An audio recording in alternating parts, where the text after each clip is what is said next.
Hello, friends.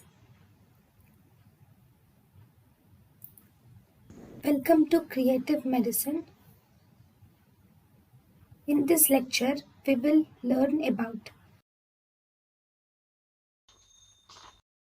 Proportionate short stature. The causes of proportionate short stature include chromosomal disorders like Down syndrome, Turner syndrome, Noonan syndrome, Prader-Willi syndrome, and Seckel's syndrome, and then systemic disorders like celiac disease, kidney disease, and cystic fibrosis. Small for gestational age. The small for gestational age children may fail to show up catch-up growth.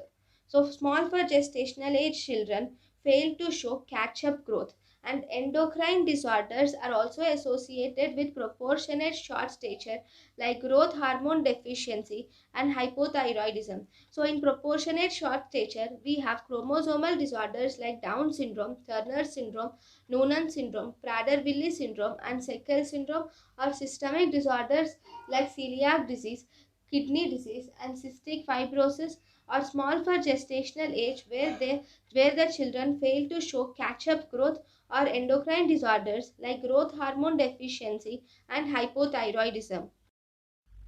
Growth. thank you and thank you for watching.